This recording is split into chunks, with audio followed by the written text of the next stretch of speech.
Margo, how are you doing today? Hey Laura, it's going pretty well so far. How are you doing? You know what? My day is much better because you're in it. Like, as you know, it is one of these gray days out there and such. So I appreciate talking to people who bring the sunshine with them. And that is definitely you. You always make a day better whenever you're in it. So thank you so much for making time. I really appreciate you. Thank you. That is such a sweet compliment. I like thank you. That's you're so nice every time I meet you. It's incredible that we've been able to like redo this after such a long amount of time. All right. So anybody who doesn't know, we tried this almost a year ago now. Like you were my very, very, very first person that I recorded because I was like, hey, if I'm going to talk to anybody about anything, like about trying to make things better or like people who can set a good example about how to do something, I'm going to talk to Margo. And you jumped in and I completely blew it because the technology wasn't working on our Don't side. worry about it. It didn't record you very well. And like, I could basically use almost nothing of that. And I was like, that's so sad because I want people to know you and I want people to understand how awesome you are. And I think this is a great thing. So yes, thank you for giving a second try. I appreciate it. Well, we don't give up that easily. So, like here we go on. Exactly. So for anybody who doesn't know, Margo Roi is a senior software engineer at Omaposti in Finland.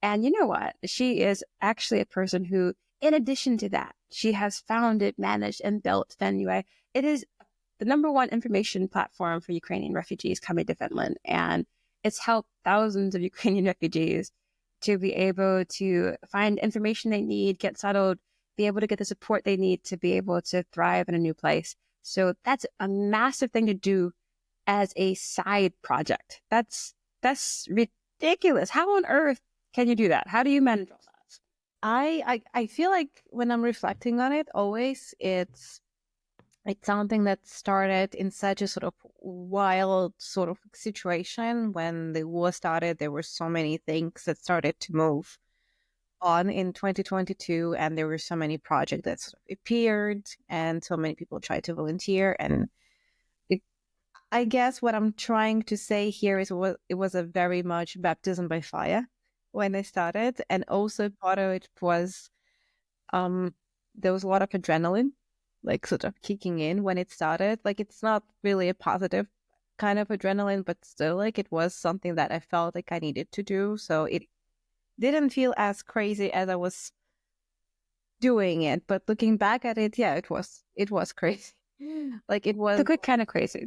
It's the kind where sometimes you can try to do something exceptional and do the thing that you have to do, even when it's not so easy. And you've been doing that. That's massive. It really is.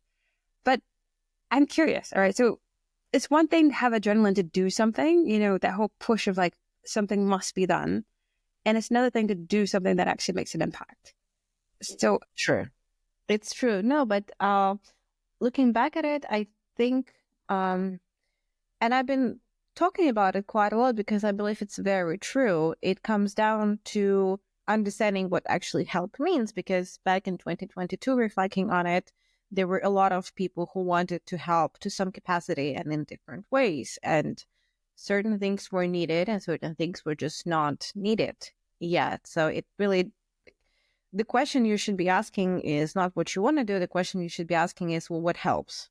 Right? Like, because sometimes in those kind of humanitarian crisis situations, like, basically for those people who might not understand sort of the lay of the land in 2022, when Russia invaded Ukraine, there was a huge migration. So I think it's around 8 million people now who moved from Ukraine to like other countries, including Europe. And I think Europe has about 6 million of them. So it's a very big amount. And in those kind of situations, you never really know like what's going to happen. You can't quite predict like how this is going to go. And most of the things that help in the beginning, they're not the glamorous things. They are like humanitarian aid, like sorting and bringing it there and giving information to people who are in a complete shock. Because also you have to remember that out of this 6 million people, potentially a lot of people have never been abroad. So like that evacuation was like the first time they've ever like traveled outside of Ukraine, and people are scared and they're nervous, and most of them are women and they have kids, and it's nerve-wracking to move to a foreign country. It's definitely nerve-wracking to move with your child to some place you had never been before. So what I remembered from my personal experience when I moved to Finland when I was 18, my experience has actually been a bit similar because it was 2014. So the war just started in Ukraine, and I moved and I knew nobody in Finland. Like my move to Finland to study was actually my first trip abroad. Wow. Okay. So it was like, it was very, it wasn't like that, but it was quite similar in a way that I just moved here. Like it was crazy. Like looking back at it, it was like one of those crazy things. It was like you're 18, you know nothing, you have to figure out everything by yourself suddenly in a foreign country. And I feel like I really identified with how those people felt in the moment, or how they could potentially feel. And I realized, well, like, what they really need is like a step-by-step guide. What they really need is somebody to create sort of understanding of what to do in an unknown situation, relieve some of this pressure. And it started with just this information website. And obviously nobody thought that this whole situation would last for so long. We thought, 2 weeks. Okay, fine, 2 months. But it wasn't really over, and we've developed it. After a year and a half, I think, we were like, yeah, I guess we have to do it seriously now, because nobody could predict how long it's going to last. I guess where I'm aiming at, what I did use was my personal experience and understanding the needs of the people. And one of the concepts I keep bringing up was locus of control. Because basically when I've heard the news, it's natural for people to feel like they have to do something in this situation, right? Like it's an invasion of a foreign country onto our territory. It feels wrong. It is on every single level. And a lot of people freeze in those situations, and I can't quite blame them, because they feel quite powerless. Because, well, it's a global event. I can't stop the war. But in those kind of moments, you have to be very, I guess, honest with yourself, in the sense that, okay, well, I can't control this. What is it that I can control? Right? So the concept of locus of control is something that I come back to for myself all the time. Okay, this is the situation I can't control, but what is it that's within my control? And creating something like this was within my control. I could do it. I managed to figure out how to connect with the people and forward it to big organizations, and luckily it worked out to a degree. Well, I am so happy that you've actually, you took on an initiative and didn't just stay with the whole idea, this is something that has to be done, but you actually did the thing. I know a lot of people will, they'll just stay in that feeling of, I feel like I ought to do something. But when you took that action, it wasn't something, though, that you could do just by yourself. And that's something I find to be remarkable, that you actually were able to take this and get people around you to help make this a real thing. So how on earth did you get the people that you needed to be able to get this off the ground? Fortunately, it was the right timing, because definitely a lot of people wanted to help in the moment. And I managed to find, like, Andre, for example, Sydney, who was one of I consider him a co-founder, although he's not with us anymore. Like, he's absolutely fantastic, and he was like incredible in terms of like helping and bringing structure to it. And I'm very happy that he was with us. In fact, fun fact, his mom is actually volunteering for our project now. So it's like, oh my gosh, it's a whole family thing now. This is great. Probably for that.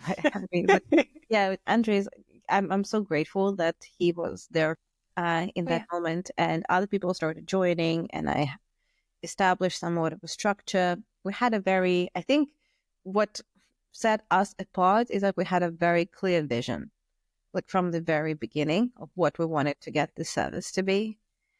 There was a bit of a mean joke, but it was a bit true, from one of the volunteers from the beginning. He was saying, like, less lake pictures, more information. And like, I think we're going to put some merch out with this, because I think there was a lot of like websites in that moment that just like had a lot of like, welcome to Finland, like banners, like Yeah. beautiful lake picture, but it didn't really quite like explain like what steps you needed to take. So that's kind of how we decided to approach, just like just plain text on white background, nothing fancy.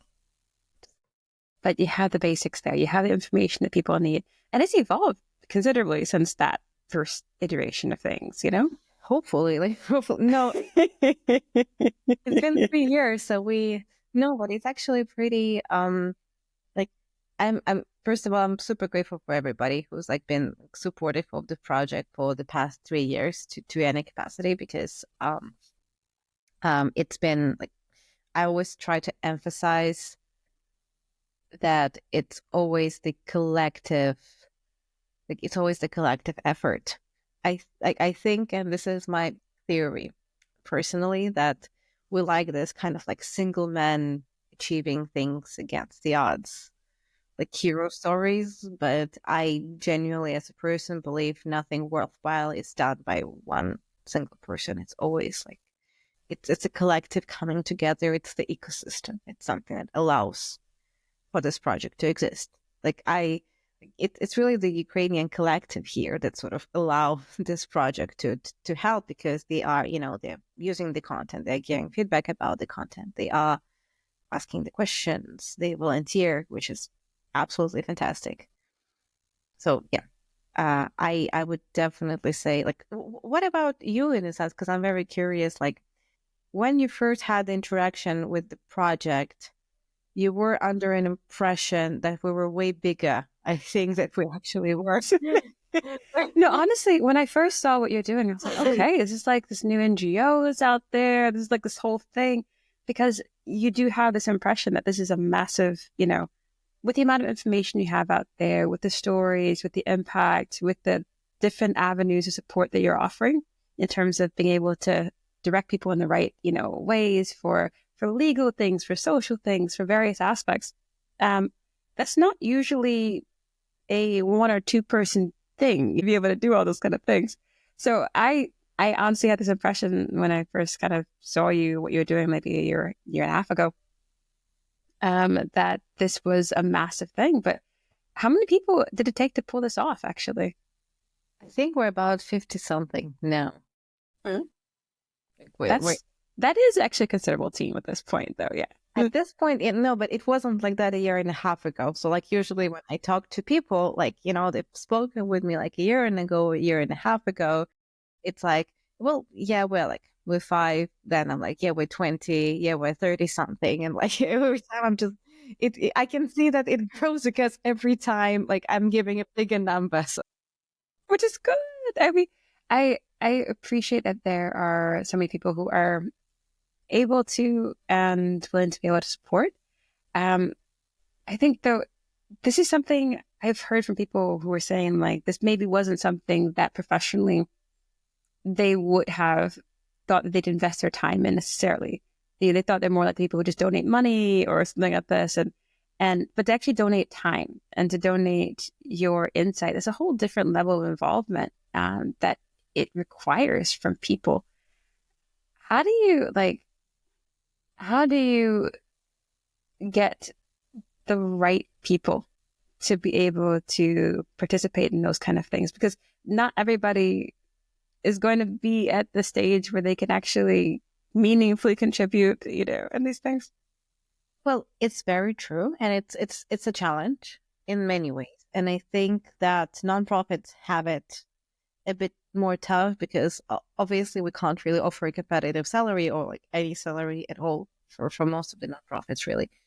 And I think you just have to find people with the right type of motivation at the end of the day. And I also feel like, to a degree, alike attracts alike. Like when people feel like this is something that they can identify with, what the energy sort of matches. Like, I understand it sounds very voodoo, but it's true. You feel someone's energy matching yours, their motivation matching yours. I feel like that's very easy, kind of like, yes, I'm gonna be the part of this collective. I feel like also the way we build the teams at this point. I feel like it's very beautiful. And I can't, to be honest, take full credit for any of this because I feel like a lot of it comes from the volunteers themselves. They are very collective oriented and they're very sort of supporting of each other. And they're very good at like being able to support each other. And therefore we're able to support the Ukrainian audience at the end of the day. I feel like as a nonprofit leader, because like it's a very interesting niche to be, like my job is very, I'm just coordinating things a little bit. That's how I usually put it. Like I'm just here to like help you do your thing. When I talk to my volunteers, and it's very true, they're absolutely fantastic. And I will maybe tell a little bit more just in a second how we have built this whole system. But the way I see my position now is like, I'm just here to help you do your job. Like, just like tell me what kind of like small things I can do to make your volunteering experience better and easier. And hopefully, like, I'm going to do it well enough and hopefully it will help you do your job better. That's what I'm trying to do at this point. I love those kind of leaders who are thinking about how exactly can you empower the people that you're working with to be their best and do their best under them. But I mean, for you, is that something you're drawing from your experience as, you know, a lead in software engineering? And are you taking that kind of team management approach from there, or is it something that is more unique to the kind of work that you're doing right now? I feel like it depends on the project because I've been in all kinds of projects. I feel like at the end of the day, good managers are the ones who foster team collaboration. So a good manager is a person that like people don't really notice, in my opinion. Like somebody who's a really good manager, and I'm striving to be that, is somebody who is like, okay, like each team member knows what to do, sort of speaking. Each team member knows where to look for help, where to look for information, and how the processes work, and they're able to work together with other team members. And I am just like here, basically just like a little bit helping in there sometimes, like introducing new people to the team, helping to set up. Like that's my way of seeing. Like I'm more of a coordinator, really. Like that's a very healthy way for the team to function at the end of the day. It is. I see so many leads and managers and executives who kind of get caught up maybe on the ego of things, on the role of things, and kind of being, they like to be seen as a person on top for these things, you know? And that can get in the way of so much when you realize that the work happens down there. The work happens to the people who are in the trenches. The work happens, you know, with the folks who are making these things happen. And the more you put yourself as that focal point, sometimes the more you could take away from a lot of the progress that can happen. So I appreciate that you're a people-centric leader and you're leading in this way. I strive to be. I'm still learning. Like it's a big learning curve because in the very beginning, basically, the way it was sort of developing is from the very beginning we were an information platform only, so we didn't really have like volunteer team. And we started experimenting and seeing what kind of content and what kind of needs Ukrainians have once they come to Finland, because obviously people who are packing to leave and people who are coming here, they might have different needs. For us, basically, it was figuring out how to balance the content and what to prioritize and what helps and what doesn't. It was sort of, I think it was 2023 when we realized that there is actually a quite big demand for legal support, because we started getting more and more and more very specialized questions that just information couldn't answer. And we decided, well, that sounds like something we might see if this is something we can provide to people. And we put out a call for legal volunteers. We started, I think, with 2 or 3 in the very beginning. And now we're 20. Like, so it's a nice team. Yes. And we actually have like partnerships with other bigger legal firms that sort of helps us complement the work that we're doing. So de facto, one of the roles that we're fulfilling right now is we're a very big legal clinic, basically, for Ukrainians in Finland. I'm so grateful that, you know, you've been able to grow that, and you've been able to have people around you to be able to grow that. I'm actually wondering in terms of how you have grown in this past, like it's been almost a year since I've actually spoken with you. So I'm thinking about how you've grown as a leader and how you've grown as honestly like a manager. Because when I first came in contact with you, it was when you were in an accelerator program. Is that correct? Yes. So I went to the QoS accelerator program. That's how we met in 2022. And that was during the time when we as an organization were really figuring out what is the best direction for us to take. And I'm first of all, I'm super grateful to QoS because I've made like a bunch of friends in there, and like the batch that we had, like it was super cool. Like I am like, holy there's so many cool startups that came out of that batch, and it's really impressive what they did. That's yeah. But as in terms of my personal growth, I think I think the biggest thing for me, like because people like, so you're supporting it, you're working a lot to push it forward and stuff. Like what's in it for you? And I think for me, the biggest conclusion that I came to is I have a place in it. Like a lot of people keep asking me because the actual problems that people come with to us, they're quite morbid sometimes. Like to be frank, like they're difficult. They're very sort of this dirty kind of humanity, like difficult issues that we're trying to navigate around with our volunteers. Like, so people assume that it's taking a toll on me, which in a sense, like it doesn't really, because like I feel like we have a place in it. Like I feel like that's what we do. There are people who can do much more like higher level cool things so much better, but that's where we help. You found the niche that you can fill, and I think that gives a lot of purpose and grounding. Absolutely. I like that you put in perspective the fact that, some people will always say that, oh, this must be taking so much from you and everything.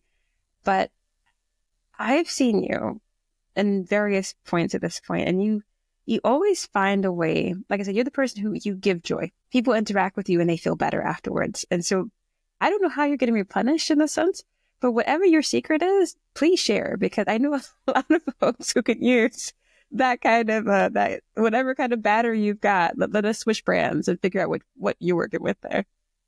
I think a lot of it comes from like working with the volunteers and like sort of being in a very like, I am genuinely lucky with my team. That's one bit. Like I think maybe if I had a different team, maybe it wouldn't have been the case. But part of it is being genuinely lucky with the fact that I found people who are very aligned with my mission and having their support and moving forward. And that's a very like underestimated, like your social environment, like people who you are next to, like it impacts you more than you think it does. And the other bit would be probably I think it's an attitude thing, because I guess I'm just trying to concentrate on things, on the action points, rather than the way I put it, like it's not about being perfect in the past, it's about, trying to be better for the future. So for us, I think the way I approach things, I'm like thinking at all times, like, okay, what's next? Yeah, this is otherwise nice, but what is the next step for us to take to like grow it a little bit further? Okay, fine, we have a really fantastic team. Like, how do we put it? How do we make it better?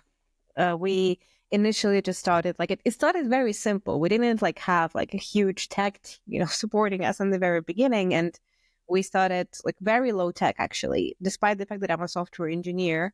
Like, what we started with was very low tech. And we just, did it and then thought, okay, should we like improve it here? Should we improve it there? And then little by little, we started like looking, oh, actually, this can be improved, that can be improved, but it was happening very gradually. And I think if we thought, oh, we don't have much in the beginning, we wouldn't have gone this far. But instead, okay, we've got this, cool, how can we make it better? And I think this is also something that my team sort of started to internalize after a few iterations. They're like, oh, okay, we can do this, like we can do that, we can try this approach. It also builds up their confidence because they're seeing the progress of the organization overall, right? The next step for us, probably, we're really trying to get more legal partnerships with like big legal firms. There are several partnerships with the negotiations. And yeah, we hope to get more. So it's one of the things that we are sort of building gradually. And I feel like when you're building things gradually, it gives you this forward momentum that you need as a person. Forward momentum, like, that's what I crave. Like, I don't like stale environment. I think this might be one of the reasons why I enjoy talking with you so much. I happen to have this thing against complacency. It's like this fundamental allergy or aversion to it. Like I can't, like it just makes me feel, in the worst way whenever I'm around people who are just too complacent or stagnant in their lives in some ways.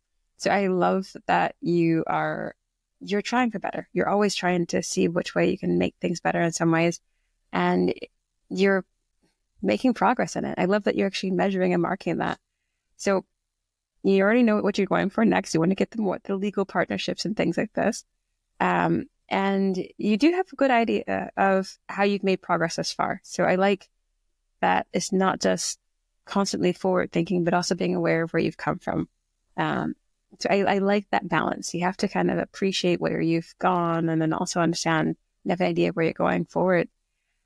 But for you, I'm curious in terms of how do you support the people that you're working with to be able to keep going in that forward progress? Because it's a lot to be constantly improving, constantly doing more, constantly giving. How do you make sure the people that you're working with are supported in that? Part of it is the team support its members. So I think it has to do with the mentality. And I think generally, like, Ukrainians are a little bit more like Asians in the sense that they're more collective oriented versus West is more like individualistic. And each culture has its own version of that. In my case, because the majority of the volunteers are Ukrainian in the collective, we, by the way, have a pretty good diversity, like surprisingly for a Ukrainian-oriented nonprofit. But yeah, like we actually have, I think, like 15 different countries, so that's pretty good. Wow. Diversity for but in general, if we look at different aspects of it, team members are able to support themselves in different situations. So currently the division goes, we have developer team, we have legal support team, we have emotional support team, we have content team, so the people who actually added the website information and analyze it. We have designers, and a very big part of it is fostering the environment where team members can support each other. Because of course, like the amount of team members is going to grow. I cannot always be, like on the call for everybody. And it's important that they know where they can look for alternative sources of support. The other bit was to collaborate with other organizations. We've collaborated with Nadia, Ukrainian organization that does like the burnout sessions for them, and it helps them sort of analyze. Part of it is we have a very realistic volunteering expectations. So the way we've organized it internally, it's optimized like as much as possible, basically, so that whatever little time you have per week, because currently we only expect 1 to 3 hours per week, right? It's realistic. Nobody expects volunteers to be contributing every day. Like, people have a life, people have a family. We respect that. We want to support them on that journey. So a very big part of us is to do everything we can to optimize the work within the volunteer teams so that they do the maximum important thing within the few hours a week they can dedicate. Can I say, I really, really wish more leaders would take some experience or develop experience working with volunteers and working with nonprofits, because what you have to do in terms of segmenting the work and making certain that things are in very, very manageable chunks and you have those realistic expectations, that is something that translates so well when it comes to even in the corporate side of things, when you're building out your teams, to be able to have the understanding of the humanity of people, understand limitations, and to have flexibility around how you're planning and what you're actually putting together in these little patchworks of contributions and such. I think that is one of these great learnings that, you'll be able to take from this as you are continuing to grow as a leader in other kind of companies as well. Thank you. That's a very sweet compliment. And I do feel like I'm still learning a lot. Like it's a constant like learning journey. If we have an interview maybe in 2 more years, like I might be telling you something different. If I've changed my opinion, but that's the way I do it so far. I mean, a lot of it has to do with observations, right? Like we've been doing a survey recently amongst like our volunteers, and like we are reading what they wrote in terms of like, do you know who to ask? Do you feel supported? Do you know like what's the processes? And I feel like the great observation that I've seen is that a lot of them, they really feel like a part of the collective. And to me, that's the best sort of outcome that can be, when you feel like you're not on your own doing the work, but you're part of this like, group that does something cool and interesting. And I think that is one of the massive kind of rewards people don't often think about when they think about what are you giving to the people that are working with you. Community is a massive thing, particularly when you're working with lots of immigrants, when you work with people who are new to an area, giving people community and belonging. But the fact that you can create that, and you can create this context where people can feel valued, where people can feel seen, where people can feel like what they're doing matters, that is massive.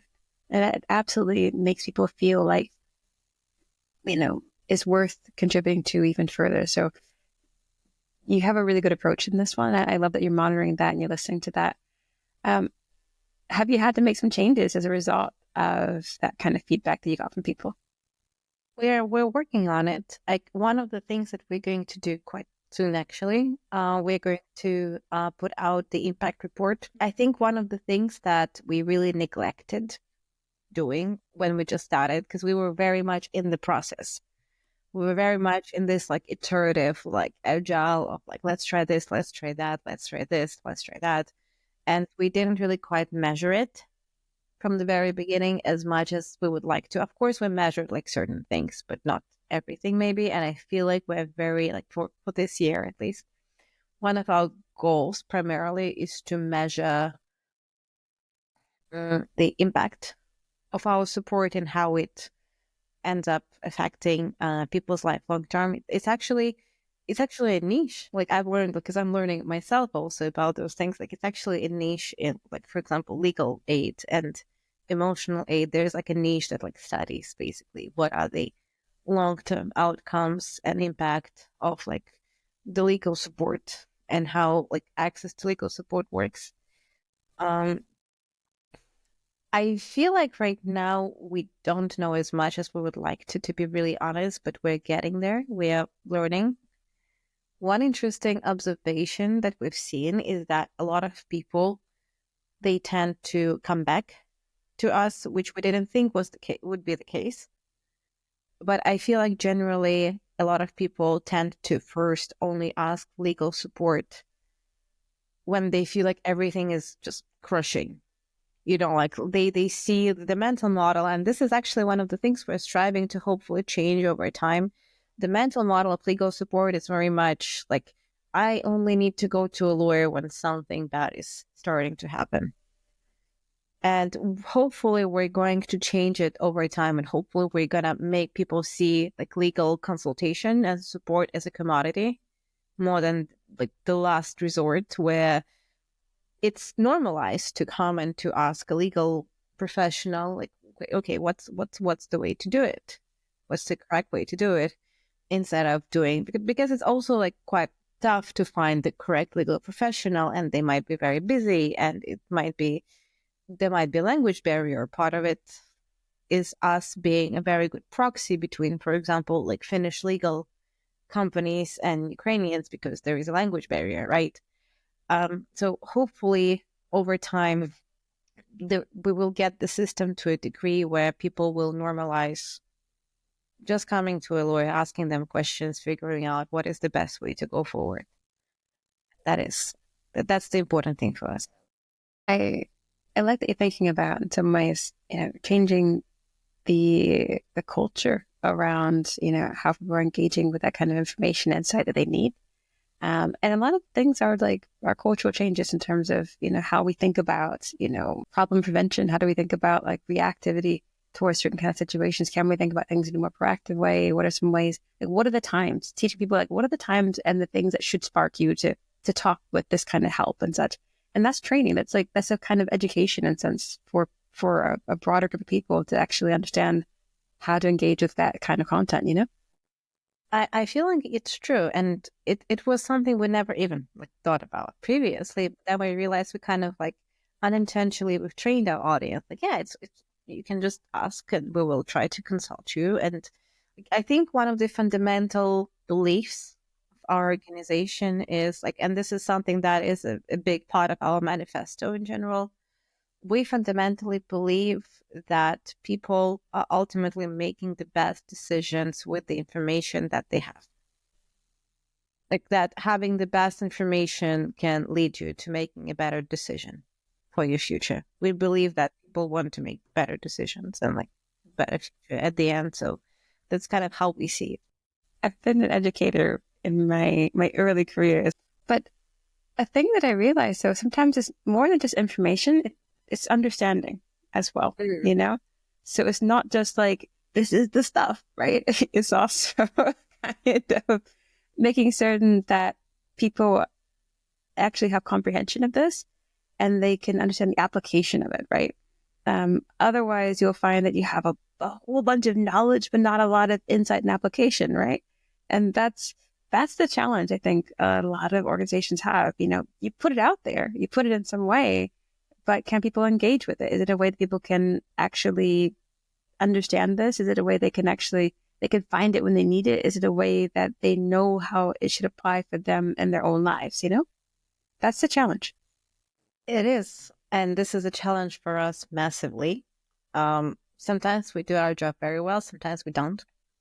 It's true. Like it's sometimes like it's not really possible for us to understand ourselves how this is working. So sometimes we're not able to sort of dissect it and explain it in a very digestible way.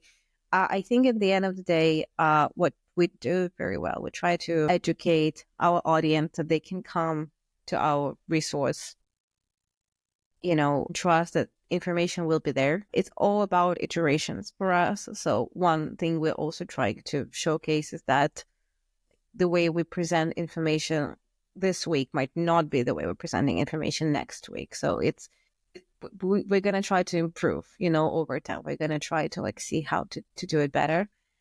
I feel like it's a very big challenge. I don't have the answers. Yeah. But you know what you have? You have that commitment to finding answers, or the commitment to even finding sometimes better questions. I think that's a thing where that keeps you growing. And you've been doing that. I love that. I feel like at this point, it's all about building a better team for us. And I'm so grateful that I'm able to. And by the way, it's a very big privilege for me to be able to do it. I'm just pointing out because I somehow found people, who believed in my mission, who believed that, yeah, this is important. This helps people. A very big part of it is also getting the feedback from the people and saying, yes, you did indeed help. So, there's some evidence that we might be doing something right. The next steps that would be definitely challenging, apart from the information presentation, which is a very important bit, would be to growing this team. Like that's for sure. Hopefully within the next couple of years, I will be able to say, yeah, we're 200 people now, and it's kind of growing bigger. My dear, I want to know then. So who do you want to come and talk to you about how to contribute? Who are the folks that you think could really be for this next stage of your growth right now? Who do you want to be able to come and approach you? I think what we really need is more legal partnerships at this point. We would love to have more legal companies engaged. And the negotiations are usually taking quite a long time because, well, A, they're busy, understandably. And B, I think most of the legal partnerships, like, people assume it's going to be more work with us than it actually is. I think generally when we've been approaching several companies, and they've been absolutely wonderful and respectful towards us, and they always assume it's going to be this like big tough pile of cases that they will have to solve, like in suits, like there is a pro bono case and you end up involving the entire department to like fight a class act. No, not even, nobody's going to call them, first of all, because this is not a part of our pro bono model even. So like nobody will ever give them a call. It will all go through our volunteers and through our systems.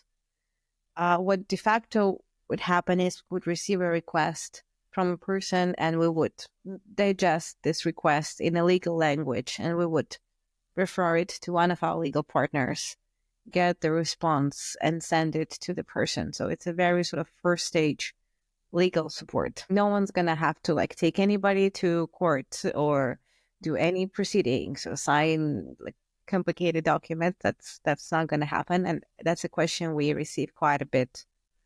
So like to prevent like further misunderstandings, no one's going to call you at 2 a.m. We promise. We don't share and disclose any of your information unless you ask us to. We are very like we really have a good processes. Like that one thing I can brag about is at this point the team has a very good process, and I'm okay bragging about it because this is not me doing it. This is the team doing it, so I'm okay to brag on behalf of the team. So, but dear, by the way, even if it were you who did this, that would be something to brag about, because that's a massive thing to be able to put in place, a system that actually works when it comes to getting, I'm guessing a wide variety of kind of concerns, issues, and considerations, and being able to filter that down to language that's relevant for the legal process and get the actual insight and impact back from that. That's, if you have a process for that, dear, that's amazing.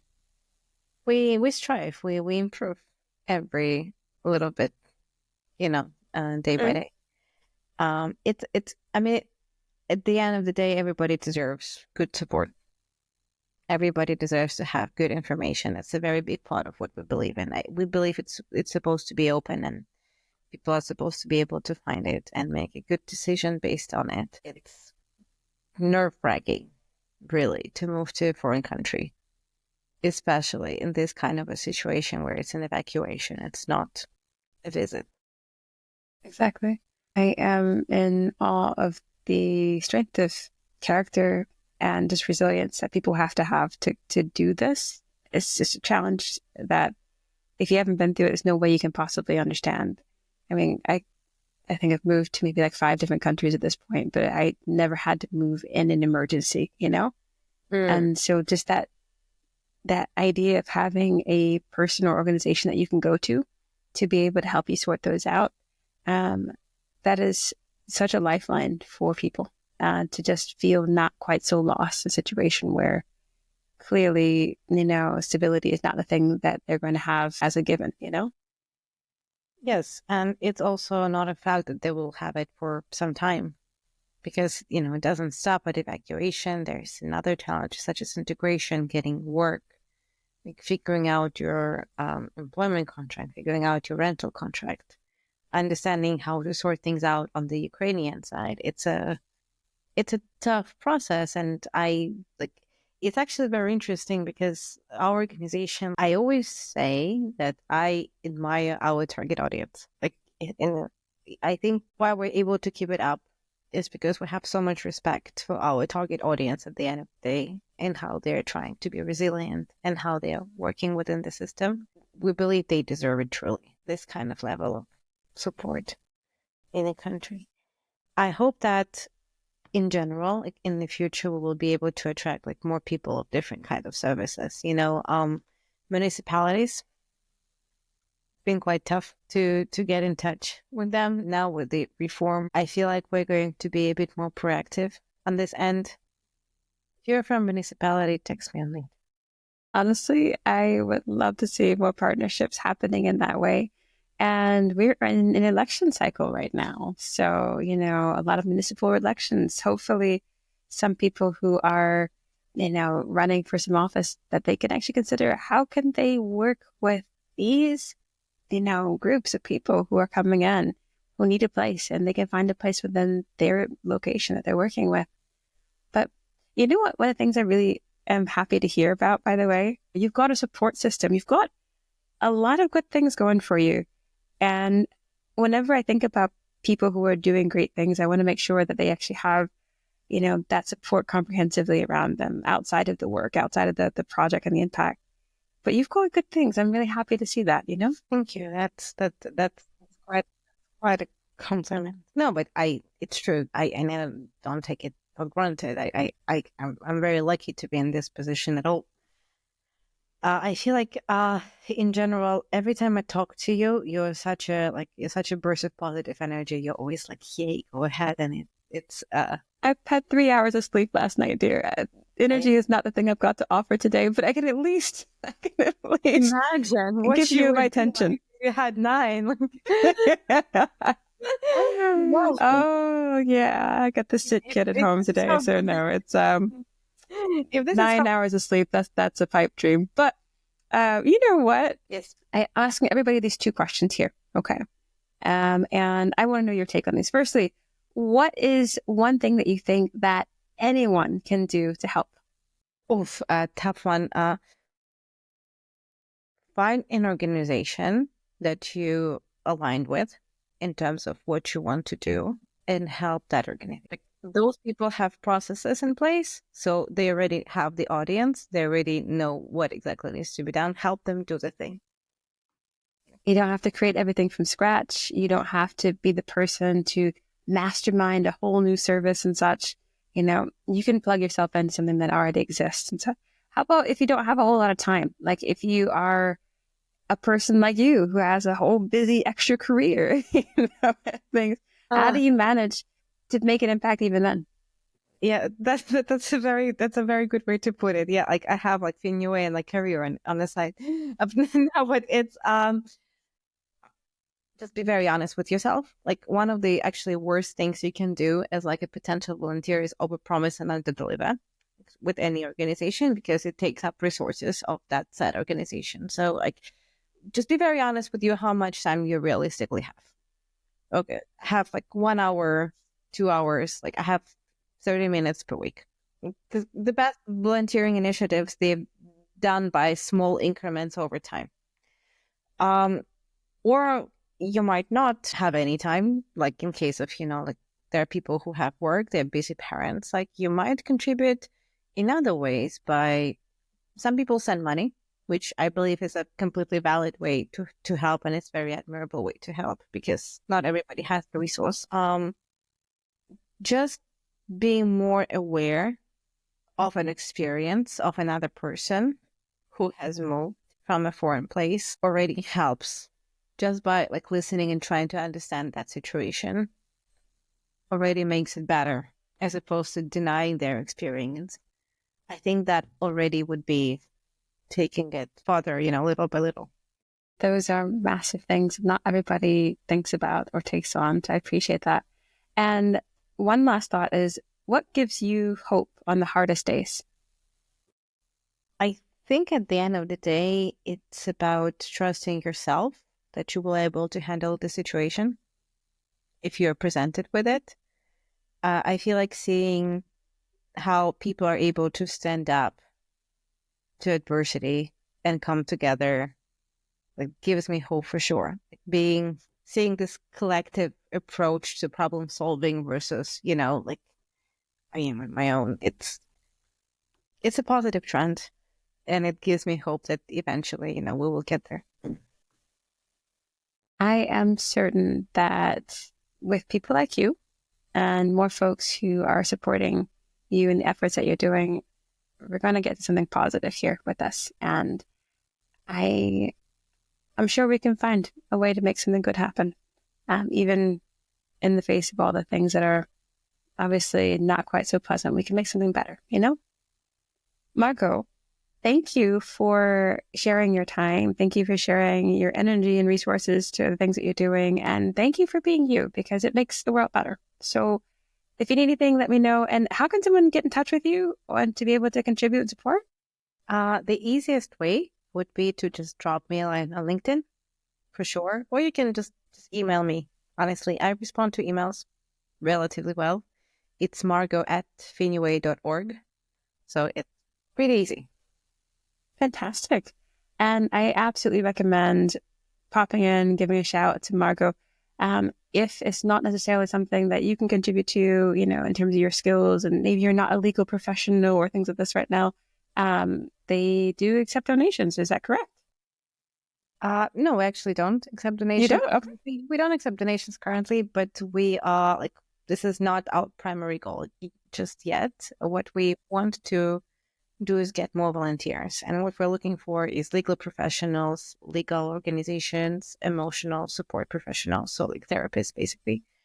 So that is kind of one of our like biggest volunteers pools. And we're actually accepting more developers and data scientists into our dev team because we're developing the platform a bit more. So if you're a data scientist, if you're interested in LLM stuff, like we actually have held a workshop with Junction recently, and we would like to welcome you into the team.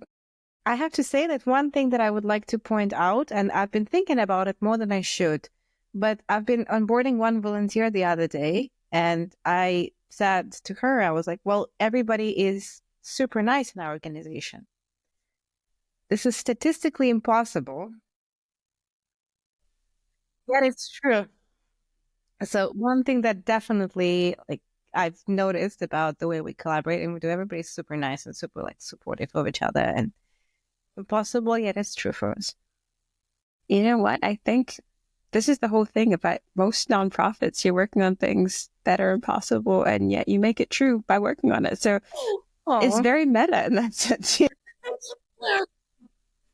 Dear, I'm wishing you all the best, and thank you so much again for being in my day. If anybody, you know, do be in contact with Margo when you get a chance. Thanks, dear. Thank Have a you great so one. much, Laura. Have a really nice day. See you around. Thanks.